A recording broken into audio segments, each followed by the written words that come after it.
자꾸만 웃는 내 모습이 궁금해 거울을 봐요. 이거 일부러 잘하나 TV 아, 미안해요. 부탁해요. 오시나 보다. 네. 여기 안 보일 거예요. 저 어디에 앉아야 될까요? 저 끝. 여기? 아니야. 여기 보여요? 네. 저기. 보여요? 네. 여기 화면에. 원장님 뭐 안 마시면서 하셔도 돼요? 안 남실 것 갖다 드릴까? 여기 놔두시면 돼요. 아니에요. 물이라도 갖다 드릴까요? 촬영해야 돼요. 알았어요. 늦었어요. 네, 원장님. 네? 탈모- 시작했나요 벌써? 네. 네. 탈모. 원장님, 탈모는 왜 생길까요? 왜 생겨요, 대체? 머리는 왜 빠지는 거죠? 머리는 빠지는 거요. 원인 진짜 다양한데 기본적으로 보면 우리는 늙어가는 존재니까 빠질 수밖에 없죠 라고 얘기해야겠네요. 정상적인 노화의 과정이 일부고 일찍 오는 경우는 그러면? 일찍 오는 경우는 그렇게 태어났기 때문이죠.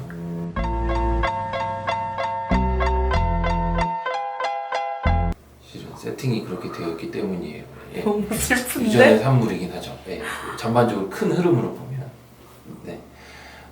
이거는 탈모가 있는 것들은 남자든 여자든 유전적 요소가 가장 크게 작용하고요. 일종의 우성이에요. 따지면. 네. 그래서 하필 또 탈모가 우성이요? 네, 탈모 우성이에요. 우성이라고 봐야 돼요. 네. 그래서 원인을 그런 기전들을 정확하게 우리가 파악할 수 없으나 따져보면 8촌까지도 영향을 받는다고 하더군요. 예, 어쨌든 그 우성적인 갑자기 오딩 생각이 안 나. 어디? 가족 오락관처럼 말해볼까요? 계속해서 이어지는 순서 스피드 게임. 설명을 하면 맞춰볼게요. 유전적인 영향. 유전이 생각이 안 났어요. 그 유전적인 영향으로 인해서 큰 물줄기를 띠고 있다고 보면 되고요. 예. 나머지 부분들은 생활을 하는 습관이나 환경들에 인해서 여러 가지 것들이 추가되면서 탈모가 되는 속도들을 빨리 해주거나 이런 것들을 보게 됩니다. 또 이제 탈모의 정의는 또 여러 가지가 있는데 이제 쉽게 생각하면 탈모는 그냥 머리카락 빠지는 거거든요.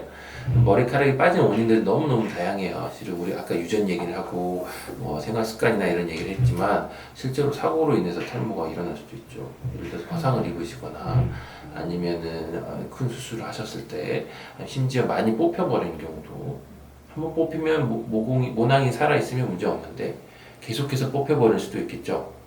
아주 크게 뽑혀버리거나 예. 그래서 계속해서 뽑는 습관을 들이는 우리가 발모벽이라고 하는데 계속 머리 뽑는 사람도 있잖아요. 이런 경우도 영구적으로 탈모가 올 수도 있고요. 아니면은 큰 이벤트가 있을 수도 있고 어쨌든 이렇게 생각할 수 있어요. 그래서 정리를 하자면 탈모는 기존의 머리카락이 빠지는 것보다 좀 더 많이 빠지는 상황을 얘기하고요. 우리가 기존 상황들을 하루에 70개에서 100개 정도 머리카락이 빠진다고 생각하거든요. 그래서 그 이상으로 빠지면 탈모가 온다라고 얘기하는데 우리가 어떻게 100개를 세워보고 있어요. 그러니까 평소보다 빠지는 게 굉장히 더 많아졌다. 그래서 탈모가 있구나 라고 생각해도 거의 무방하다는 거죠. 일정 증상으로 봤을 때. 예. 그리고 탈모는 아까 잠깐 언급을 했지만 우리가 쉽게 생각했을 때는 머리카락이 빠지고 나서 모낭이 살아 있어가지고 다시 날 수 있는 정도의 탈모를 생각할 수 있고 아니면은 모낭세포가 아예 파괴가 돼서 아예 더 이상 자라나지 않는 그런 탈모로 생각할 수가 있어요. 그래서 그렇게 나뉘기도 해요. 그러면은 원인별로 이렇게 나뉘기가 더 쉽게 되겠죠. 그렇습니다. 네. 패턴들이 있거든요. 남성의 탈모는 라인이 뒤로 물러나는 특징이고 그 다음에 정수리 쪽에서 탈모가 진행되다가 나중에 심해지면 그 두 곳의 탈모가 만나는 거예요. 그러면서 점점 탈모의 면적이 넓어진다고 보시면 되거든요. 근데 우리가 처음 발견했을 때는 주로 이렇게 발견되죠. 그러니까 전혀 모르고 있다가 다른 분들이 너 가마 중심으로 좀 비기 시작한다 이렇게 얘기를 하거나 아니면 본인이 스스로 스타일링을 하시다가 라인 조금 뒤로 밀려나고 있거나 여기 밀도 좀 줄어들었거나 아니면 두피가 보이기 시작하네 이런 식으로 알게 되거든요. 예, 이랬을 때 뭐 괜찮아지겠지 뭐 하고 그냥 멈추시면 이제부터는 문제가 조금씩 더 생긴다는 거죠.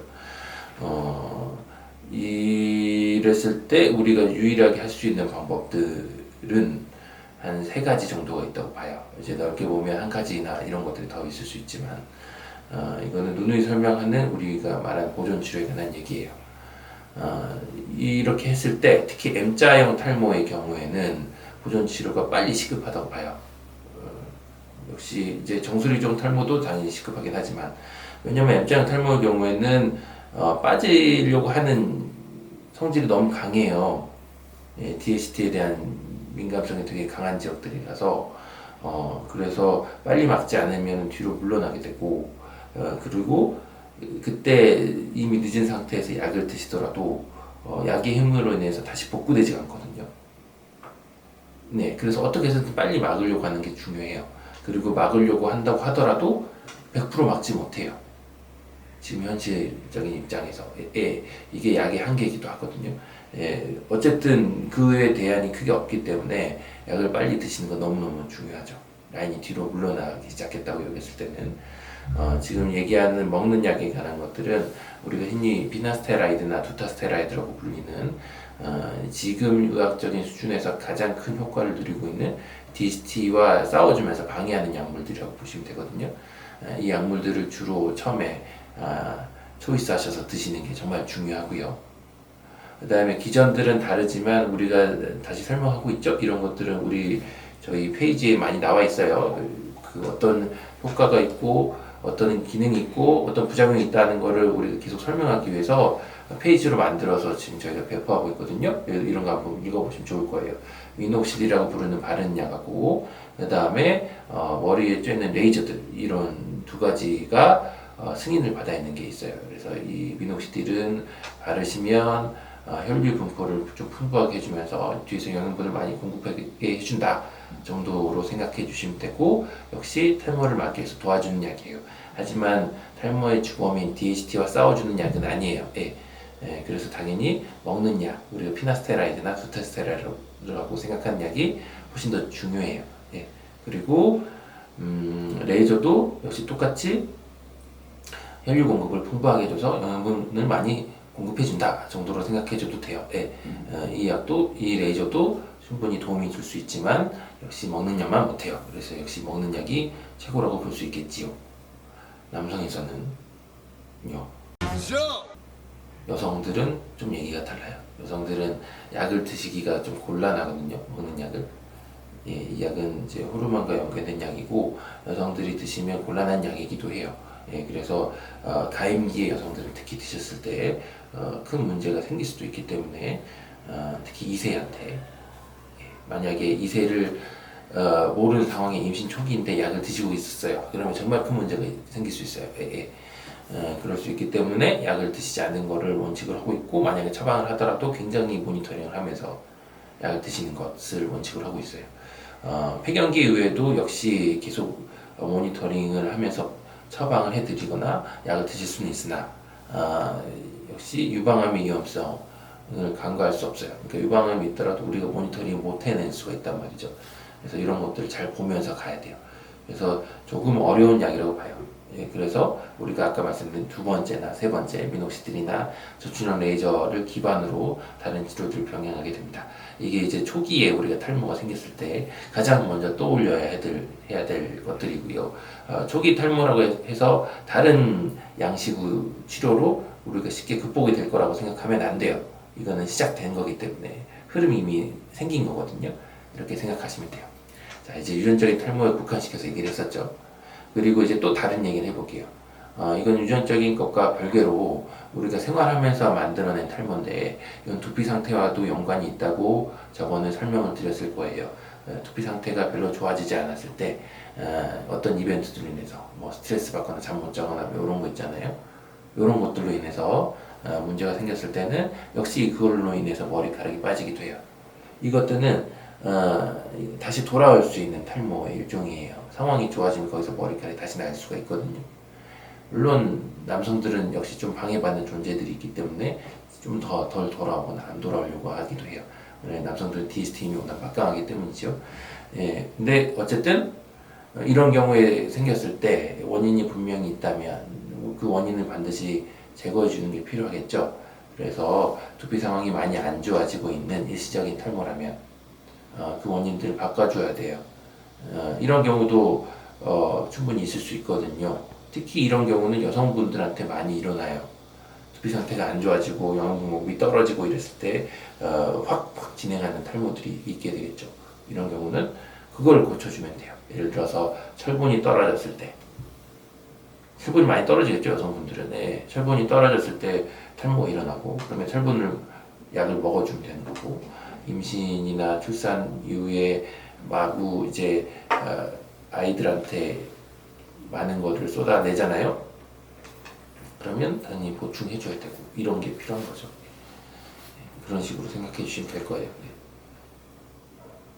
그 다음에 수술 방법이 있는데 이렇게 콧물 쏟아지고 콧물이 잘 부탁드립니다. 네. 네. 저희 탈모 치료 마지막 단계인 수술이 있잖아요. 네. 비절개와 절개 아직도 모르시는 분들이 많은데 진짜 짧고 간단하게만 설명해 주세요. 네. 겉핥기로. 수술은 비절개랑 절개가 있죠. 네. 예. 근데 이거는 정확한 명칭은 아니에요. 네, 예. 절개 수술을 기반으로 절개 수술이 아니니까 비절개라고 하는 건데, 그쵸. 예, 일단 절개 수술에 대해서 얘기를 해볼게요. 절개 수술은 흔히 생각하듯이 뒷부분의 일부를 떼어내서, 그 다음에 떼어낸 후에 그러면 남아있는 부분들을 잘 꼬매요. 그러면 뒷부분은 잘 복구가 되고요. 그 다음에 떼어낸 부분들은 지금 살과 함께 머리카락 단위들 밑에 있는 세포들도 많이 모여있죠. 네, 그러면 그것들을 잘 분리를 해내요. 살들이 일부분 붙어있게 잘 분리를 해내면 살아남기 유리한 모낭들이 채취가 된단 말이에요. 그것들을 다시 옮겨다 씹는 방법이라고 보시면 되고요. 그 다음에 비절개 수술은 절개가 아니니까 비절개라고 얘기했잖아요. 근데 실은 정확한 명칭은 모낭단위 이식술이에요. 모낭단위 채취술 이렇게 보시면 돼요. 그러니까 모낭단위를 일일이 하나하나 채취한다 라고 보시면 됩니다. 그거는 하나씩 모낭단위 주변을 도려내요. 그 다음에 무 뽑아내듯이 하나씩 뽑아내죠. 그러면 잘 뽑아낸다면 뿌리가 잘 살아있는 모낭단위들을 뽑아낼 수 있을 거예요. 네, 그 다음에 바로 옮겨다 드리는 방식입니다. 비절개와 절개를 구분하면 이런저런 얘기들이 나올 수 있으나 가장 큰 특징의 차이는 우리가 처음에 우리가 알기로는 생착률의 차이가 있다고 여겼어요. 이거는 절개 수술은 쉽게 생각하면 큰 모판을 떼어내잖아요. 그러면은 주변에 조직들이 많이 갖고 있으니까 밖에서 오래 살아남기가 더 편하다고 생각하는 거죠. 하지만 비절개는 하나씩 뽑아내잖아요. 그럼 뽑아낼 때 주변에 이제 무 뽑아내는 거 생각해봐요. 주변에 흙들이 많이 묻어있게 뽑아낼 수도 있고, 아니면 뽑아내다 보면 무만 이렇게 쏙 뽑아낼 수도 있거나, 뽑아내다가 잘 못 뽑아내면 무 뿌리가 잘려가지고 뽑혀질 수도 있잖아요. 이런 경우들이 생길 수 있기 때문에 더 손상도가 크거나 아니면 주변의 조직들을 머금을 수 있는 확률이 더 적기 때문에 공기 중에 오래 살아남는 확률이 더 떨어진다고 생각할 수 있거든요.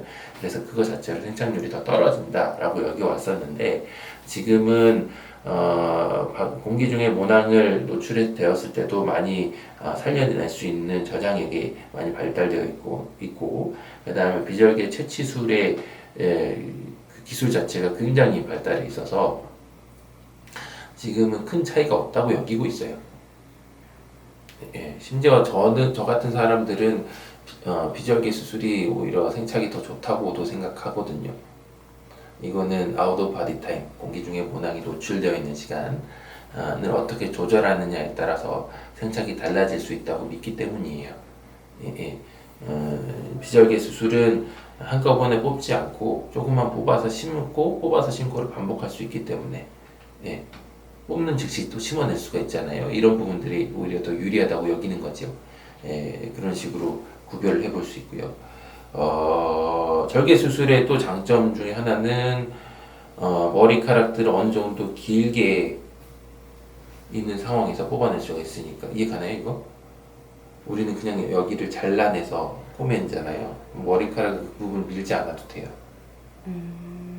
그렇죠? 삭발하지 않아도 예, 삭발하지 않아도 돼요. 할 수 있으니까 머리카락의 방향을 알기 더 유리하다라고 생각해요. 그래서 특히 여성분들 헤어라인 할 때는 방향이 굉장히 중요해지니까 이 방향을 알기 유리하니까 이런 게 더 유리하다라고도 얘기해요. 예. 이것도 일정 부분 맞는 말인 것 같기도 해요. 그래서 아주 작은 단위 수술이거나 아주 큰 단위 수술도 분명히 가능하거든요. 예, 우리 두피 타입에 따라서 절개도. 하지만 어느 정도 레인지 안에 있죠. 왜냐하면 잘라낼 수 있는 범위는 한계가 있으니까. 예. 그래서 이 단계에 있을 때 절개 수술을 택하는 것도 아주 좋은 방식이라고 생각합니다. 근데 비절개 수술은 마냥 불리하게만 할 것이냐? 그렇지 않고 비절개 수술에도 방향을 보기 굉장히 유리하거나 길게 채취할 수 있거나 이런 방법들이 많이 이제 개발이 됐거든요. 그러니까 기술이 계속 늘어나는 거죠. 이러면서 훨씬 좋은 방식들을 이끌어내고 있고, 이제 제가 생각하는 비절개 방식의 가장 큰 장점은 뭐냐면 레인지가 정말 넓다는 거예요. 뽑아낼 수 있는 정도가 아주 다양해요. 그래서 한두 개만 뽑아도 되고, 예, 엄청나게 많이 뽑으면 마모도 뽑고 한꺼번에. 예. 그리고 이제 절개 수술에서 할 수 없는 영역인 채모나 예, 이런 부분들 있잖아요. 턱수염이나 아니면 겨드랑이나 사타구니 근처나 다리털이나 어디든지 다 뽑아내서 이것들을 이식의 소스로 사용할 수가 있기 때문에 이런 점들은 굉장히 더 진화된 방법이라고 생각하고 있어요. 다들 굉장히 연구 많이 하시고요. 노력 많이 하고 있으니까 좋은 치료 방법들, 수술 방법들 많이 개발하고 있는 거죠. 예. 그래서 크게 차이는 채취 방법의 차이다 정도라고 생각하시면 되고, 본인에 맞는 방식을 택하시면 되겠다라고 보시면 됩니다. 네, 그렇습니다.